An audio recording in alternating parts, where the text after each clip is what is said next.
जीवन में इतना मिला उसका बिंदु मात्र भी दे पाऊं तो सफरनामा के बजाय यात्राव्रत कहता। लेकिन देने का भ्रम पालने के अलावा हम कुछ भी नहीं कर पाते। अनंत जीवन सफर में बीते और बीत रहे हैं। सफर अर्थात कष्ट, लेकिन मैं इसे वेदना कहूँगा। ज्ञान मेरे हृदय को बींधती ये पीड़ाएं वेदना कैसे बन गई नहीं जानता। इतना जानता हूँ, जीवन के विशाल पटल पत्र पर तारों की तरह छिटके इन चमकते और गहन कणों का योग ही मैं हूँ। जानने का अंत नहीं है, उसी प्रकार जैसे न जानने का अंत नहीं है।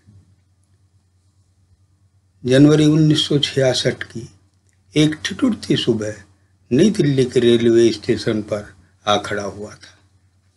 उस समय और उन परिस्थितियों में पूना से यकायक मेरे आने की न कोई उम्मीद और न कोई उपाय था।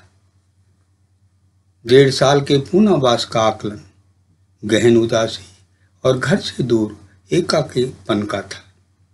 लेकिन वापस आने पर जो स्नेह व सहायता अपने सीनियर श्री कैसे मिली, वह सदैव मेरे सीने में रही और जब तक दिल धड़केगा रहेगी। उनके अथक प्रयास और ऐसे बंधन के कारण जो मेरा नहीं, मेरी स्वर्गवासिनी नानी का प्रेम था, एक असंभव संभव हुआ।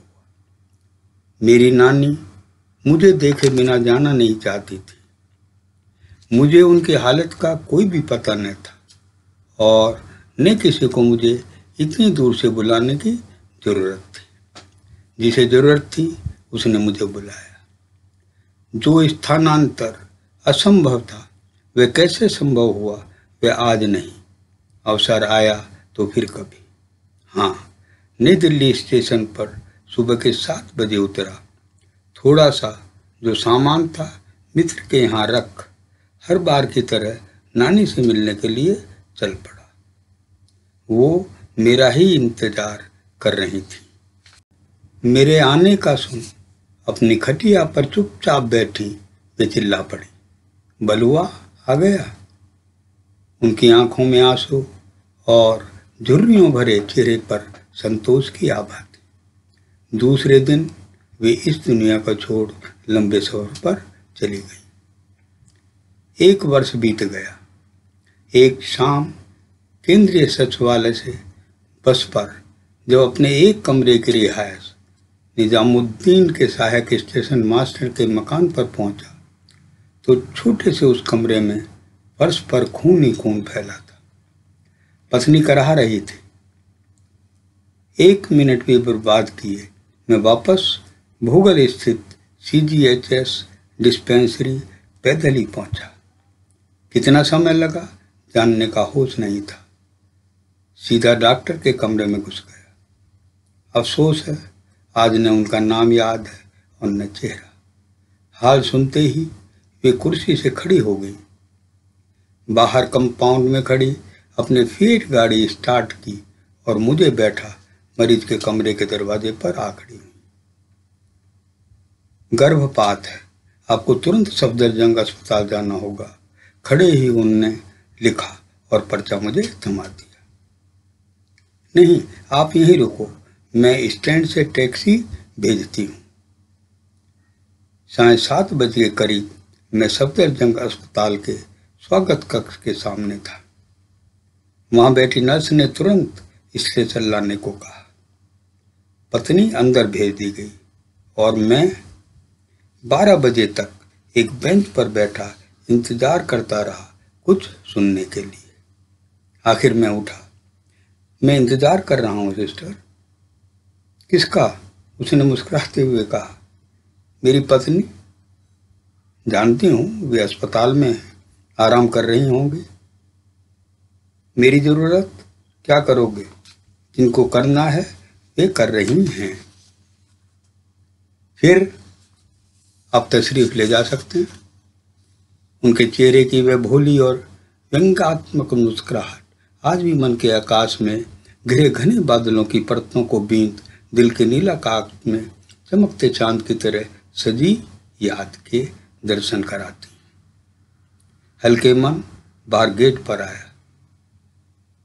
टैक्सी लायक पैसे जेब में नहीं थे।